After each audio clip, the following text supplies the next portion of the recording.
Dan oke sob semuanya, tentunya kalian balik lagi di sini bersama gua Nunuy dalam konten serunya sepak bola. Kali ini ditambah konten serunya futsal nasional, oke? Karena gua mau membahas kemenangan timnas futsal Indonesia atas timnas futsal Jepang 1-0 di gelaran kompetisi Four Nation League, di mana Indonesia sebagai tuan rumah yang bermain di Velodrome Rawamangun. Kali ini timnas Indonesia mengalahkan pasukan Jepang yang dilatih oleh Kensuke Coach Ken yang 3 tahun lalu lah kurang lebih, kalau Anda mengikuti futsal, kalau kalian mengikuti futsal sob, itu merupakan pelatih timnas futsal terdahulu yang apa ya, yang menemukan cikal bakal pemain-pemain futsal yang sekarang berada di skuad timnas futsal yang meramu mencari bakat, ya bisa dibilang Coach Ken yang menemukan pemain-pemain yang ada sekarang yang menjadi bintang-bintang di timnas futsal dan Liga Futsal Indonesia. Nah, kita masuk ke pembahasan pertandingannya.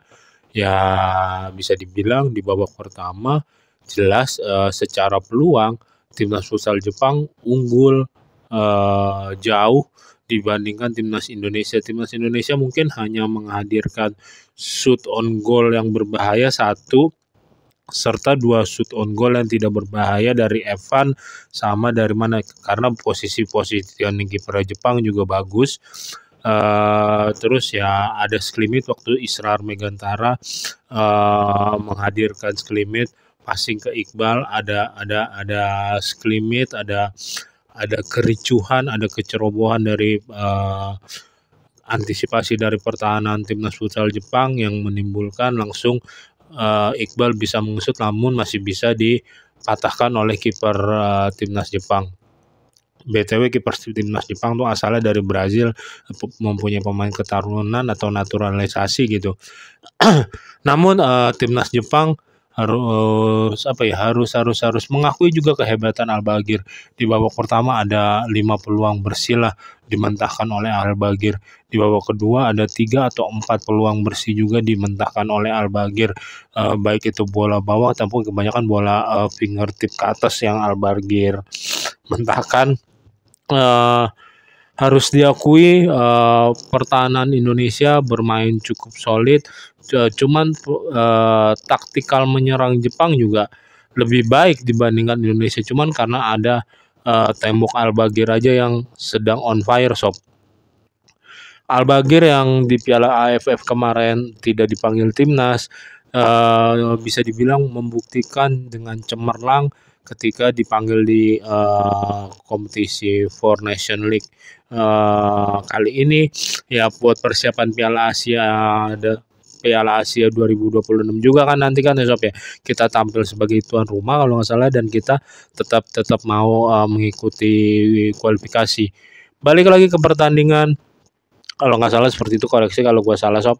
Balik lagi ke pertandingan, sebetulnya Indonesia kalau dibilang untuk membangun pola serangan, membangun permainan dari bawah, cenderung dipatahkan, cenderung gagal oleh defense-nya Jepang sendiri. Cuman ada satu poin ketika Firman mendribble bola 2 kali, Firman mendribble bola 1 ngolongin pemain Jepang, menimbulkan sklimit depan gawang Jepang, itu sangat plus poin banget.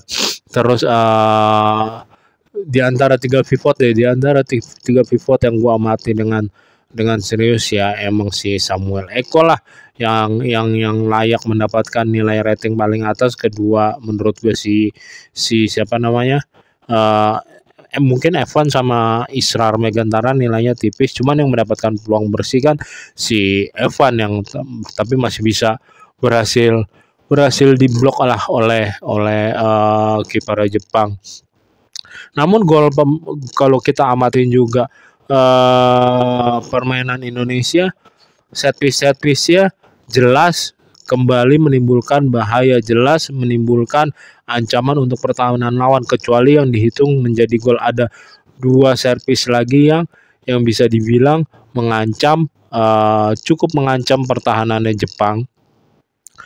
satu lagi di-shoot oleh Samuel Eko, berhasil ditepis lagi oleh kipernya Jepang. Satu lagi sama siapa gitu gue lupa, yang benar-benar bisa meneror lah. Dan ada golnya tersebut juga yang kan gue bilang 3 peluang, satu udah termasuk gol. Satu sama Samuel Eko kan juga ada, pertama ada sklimit dulu, ada blok dari, ada blok atau salah antisipasi dulu dari pemain Jepang. Baru Samuel Eko mendapatkan bola pentalan tersebut, mendapatkan ruang kosong dan menyuting juga bukan pakai kaki terkuatnya Samuel Eko, kaki kanannya. Beruntung bolanya pas, momennya tepat, on time, targetnya tepat. Ya gue pikir-pikir ketika gue amatin gitu, emang kipernya Jepang kan tinggi ya, kayak susah banget, mustahil banget. Kayak susah deh pokoknya, persentase susahnya susah banget untuk dikasih bola atas. Sedangkan kalau dikasih bola bawah kan ya, gue pun sebagai kiper gede kan juga mengakui bola bawah bakal lebih susah gitu untuk dijangkau, untuk dihentikan. Dan bener aja akhirnya terjadi akhirnya terjadi lewat gol Samuel Eko tersebut. Ya, Samuel Eko layak dijadikan sebagai pemain pivot terbaik, layak dijadikan sebagai apa ya? Sebagai bisa merubah permainan. Cuman harus diakui juga, Isran bermain sebagai tembok untuk menjadi pemantul bola juga keren juga, kuat juga dia tanpa disangka-sangka. Tetapi buat menjadi apa ya? Buat menjadi peneror lawan belum kelihatan kemarin di saat lawan Jepang. Terus pemain yang debutan tuh, sampai pemain debutan yang di saat Piala AFF kemarin udah sempat dipanggil sama sama pelatih. Lupakan gue nama pelatihnya siapa, mendadak lupa. Hector Souto sama coach Hector. Namun dia cedera jadi tidak dibawa lagi. Namun coach Hector udah suka sama permainannya di liga, kan dia udah berapa tahun di liga, udah mengamati permainannya juga. Namun kemarin juga memberikan penampilan yang spesial.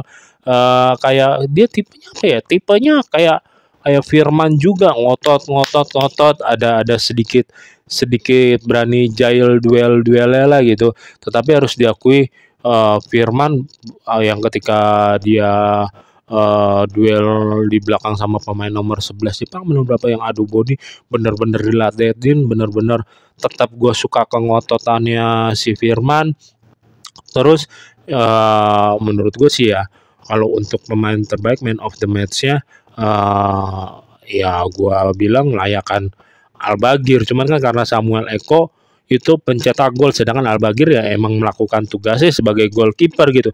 Cuman Al-Baghir bisa menghentikan hampir 10 peluang berbahaya timnas Jepang lah gitu kan, yang benar-benar on target, benar-benar mengancam, bisa diblok, bisa dihentikan, benar bisa dibilang on fire juga. Kalau itu pun seri, ya gue layakan ke Al-Baghir itu deh, bukan Samuel Eko.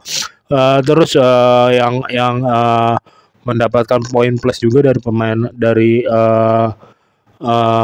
penampilannya, yaitu Rizky Xavier benar-benar sejak dia selesai dioperasi benar-benar memberikan penampilan kejutan. Dia mampu untuk bangkit, mampu untuk memberi penampilan terbaik lagi, kengototannya lagi. Dan ada satu momen yang benar-benar gue suka tuh, ketika dia passing ke Evan balikin ke Rizky Xavier yang hampir terjadi peluang, tapi bolanya habis itu corner.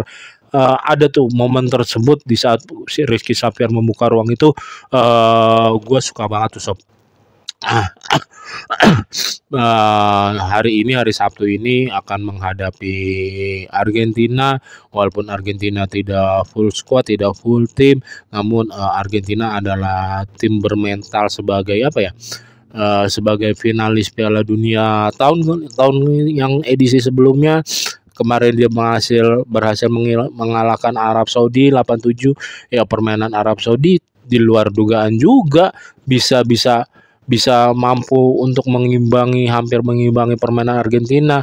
Ya, ini benar-benar pembelajaran yang bagus, persiapan yang bagus untuk timnas Indonesia, timnas futsal Indonesia.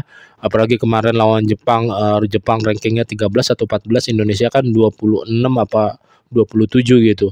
Ya otomatis ini dihitung poin juga, bisa naik juga pas mengalahkan Jepang, cuman gue belum dapat update ya berapa. Ya gue pengen nonton pertandingan lawan Argentina nih sebentar lagi mulai sob.